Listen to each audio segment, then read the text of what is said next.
Con respecto a los términos y cómo dirigirnos cuando hablamos de personas trans. Exactamente, sí. Justamente pensé en ese tema porque habían quedado muchas dudas al respecto sobre cómo se nombra, cómo se dice. Entonces hoy elegí el tema de lo trans, pero principalmente a lo transformada que queda la cara de las personas cuando se habla de transexualidad, principalmente. Sí, es algo que es un tema que genera mucha curiosidad. Es algo que genera también muchos prejuicios. Durante mucho tiempo la transexualidad fue vista como una enfermedad psiquiátrica, por ejemplo, en la cual habían supuestas terapias de corrección. Hay varias películas al respecto que hablan sobre esto, pero lo importante es el conocimiento que hemos adquirido para nuestra época sobre la temática trans. ¿Sí? Una persona transexual es, un sujeto que transiciona hacia una identidad con el cual se siente a gusto, se siente como es. Por ejemplo, como hablábamos la semana pasada, una persona, por ejemplo, una chica trans, biológicamente ha nacido como varón, pero ¿qué pasa cuando creemos que la biología condice con la mente y son dos cosas totalmente distintas? ¿Sí? Una cosa es la constitución biológica y otra cosa muy diferente es la constitución psíquica. En esa constitución psíquica tenemos a la identidad y en esa identidad es donde nos vamos construyendo y eligiendo si queremos ser varones, mujeres, con una expresión de género más masculinizada, más feminizada. Y ahí entra esta cuestión de lo trans también cuando eso biológico no es la misma construcción que hay en lo psíquico. Y la importancia de respetar eso también. Totalmente. Respetar, que el individuo lo respete lo que está sintiendo y que el ámbito, que el círculo, la familia y la sociedad lo respete también, sí, ¿no? Durante mucho tiempo se consideró como una enfermedad mental justamente porque es como decir, ¿por qué no coincidís con tu cuerpo? Y en realidad el cuerpo también es una construcción como el psiquismo. Entonces, transicionar implica esto, implica poder reconocer esta identidad y poder ver cómo quiero verme, qué quiero ser. Para vos, por ejemplo, ¿qué es una persona trans, por ejemplo? ¿O alguna vez tuviste alguna experiencia, conocés sobre el tema? Sí. Tuve un alumno que bueno, claramente tenía ya la decisión tomada y esperaba que los tiempos, decía que si tomaba la decisión de verse físicamente o en apariencia como una chica, de la casa lo iban a echar, entonces hizo lo que los mandatos familiares le exigían, terminar el secundario. Terminó el secundario, empezó todo un trabajo que creo que lo hizo muy bien, y digo creo porque mi ignorancia con respecto a esto, se fue a un médico, empezó a hablar del tema hormonal, empezó a verse muy distinto a nivel, bueno, se dejó crecer el cabello, después consiguió tener pechos, ¿sí? Que fue todo un tema, y hoy en día tiene su documento de identidad que dice el nombre que ella eligió, lo que tanto ansiaba, ¿no? Sí, y se la ve muy plenas. Claro, muy plena. Fíjate que esto, lo que vos decís, es tan importante, la elección, elegir, construir la identidad. Y muchas veces no es tampoco ni siquiera necesario esperar a un paso posterior a la adolescencia para poder transicionar, porque también podemos hablar de infancias trans.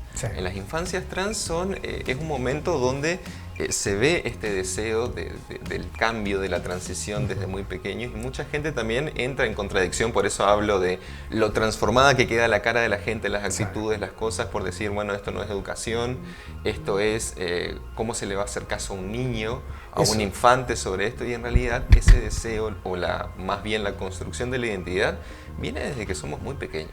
Fer, justamente quería hacerte una consulta porque hace muy poco escuché a una maestra jardinera que ella tomó la parada en hablar con la familia de un nenito que se veía, o sea, empezó a jugar con las nenas en el momento de ir a elegir la caja de juguete, iba por la muñeca, iba por la casita. Entonces ella le fue aconsejando a los padres cómo continuar, y es muy difícil encarar en esa época. ¿Por qué? Porque está el sistema adecuado, preparado como para ir haciendo ese acompañamiento desde chicos, porque dicen, no, todavía no sabe lo que quiere. Y anoche, hablando con una alumna adolescente que también sacó este tema, porque yo le contaba, me ayudaba a armar el programa de hoy, me decía, mi mamá cuando le planteé esto me dijo que yo no sabía lo que quería, no tenía edad para saber lo que yo quiero, y yo sé lo que quiero. El sistema está preparado, llámese maestra, el acompañamiento, porque si un nenito o una nenita quiere ir por ese lado, ¿Está todo armado como para ir acompañando esa decisión? Bueno, lastimosamente durante mucho tiempo el sistema en sí nunca estuvo preparado porque vivimos en un sistema que es binario. El sistema binario te separa hombre-mujer de este lado, de otro lado, o inclusive cómo tiene que vestirse cada uno. Efectivamente, por lo que se reproduce hasta hoy en día, el sistema no se adaptó a esta otra realidad de lo no binario, de lo trans, de respetar la identidad, pero lo que te puedo decir es que sí se han compuestos de trabajos interdisciplinarios dentro de las escuelas, donde he escuchado que en muchas, bueno, una vez que se inicia este proceso, son acompañados por los padres, son entrevistados los padres, respetando la identidad del infante. Te lo digo porque he tenido casos de pacientes, experiencias con padres y demás, en las cuales los docentes y los directivos han acompañado, pero el tema es que son muy pocas instituciones y la mayoría no está preparada. Totalmente. Es importante empezar a prepararnos porque mucha gente también habla de moda con respecto a lo trans, pero en realidad podemos aprovechar este impulso de esto que se está visibilizando para empezar a nombrar las cosas como son y principalmente respetar la identidad de las personas tal cual quieran ser. Que eso es lo principal en todo esto y eso también es a lo que apunta a la ley de identidad de género, que justamente habla desde que somos pequeños, vamos conformando nuestra identidad y por eso tenemos la posibilidad de hablar de infancias trans, adolescencias trans, que durante mucho tiempo también fue opacado por la represión, por el machismo, por la misoginia y demás temas que quedan. Bueno, vos sabés que con Marian estábamos hablando de las Kardashian, algo frívolo, pero que justamente yo hacía mención de que íbamos a hablar con vos porque seguís más o menos el reality de las Kardashian, que el padre se hizo trans, el padre, o sea, después de grande y hoy en día es un ícono del movimiento trans en Estados Unidos y también de la moda. Un hombre grande, más de 50 y pico de años, que ahí decidió liberarse y lo hizo de una manera tan natural y también compartió en su reality todo el proceso, ¿no? Y todo lo que le llevó. Y lo bueno, que las hijas y la ex esposa lo entendieron perfectamente, pero que fue todo un trabajo de hormiga. Es que por ejemplo, esto es lo que se enfatiza cuando uno recibe a un paciente trans o a padres que empiezan a afrontar esta realidad de su hijo, de su hija, que justamente es explicar que esto es un proceso. Y como todo proceso inicia con nombrarse, inicia más adelante con cómo quiero verme, cómo quiero ser de varón, cómo quiero ser de nena, cómo quiero verme ante el mundo para después, por ejemplo en este caso si acompañamos una infancia trans, es ver en qué momento inicia el tratamiento de hormonización, lo querés hacer, no lo querés hacer, eso también es importante.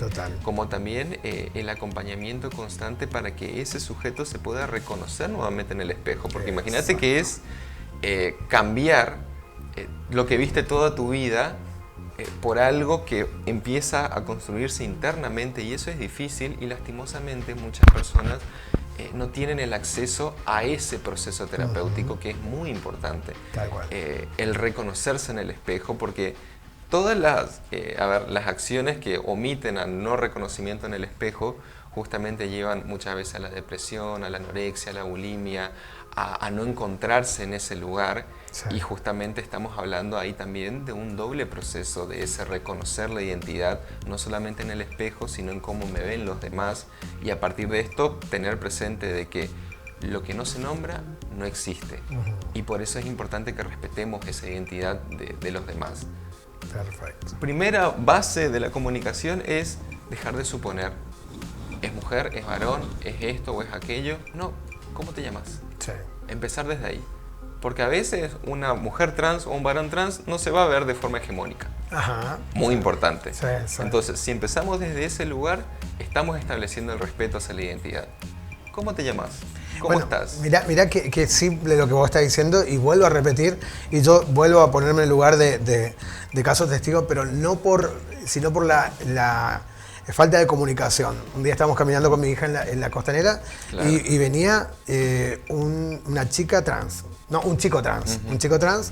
Y yo le digo, ¿qué es? Le digo yo, ¿y qué importa qué es? Me decía, o sea... y yo decía, claro, era más fácil preguntarle cómo te llamas en el caso que establezcamos una charla, pero como uno no sabe cómo, porque en realidad era como que no...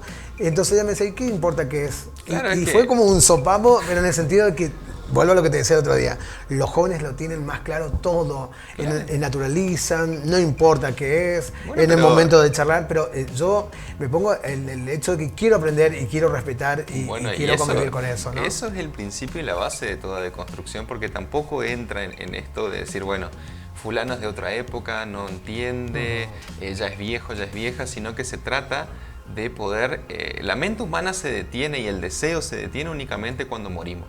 Ahí termina. Y mientras tanto eso se sigue expandiendo, sigue creciendo y es importante entender de que es importante mantener la mente abierta. Por eso lo trans golpea tanto socialmente y son golpeados socialmente también. Pero lo bueno es que estamos en un contexto donde todo se da a conocer más. Hay mucha más información, hay acceso a esa información. Entonces lo que queda acá, como decía la semana pasada, es informarse adecuadamente. Consultar, preguntar, comenzar por algo tan simple por cómo te llamas. Exacto. Eso es todo.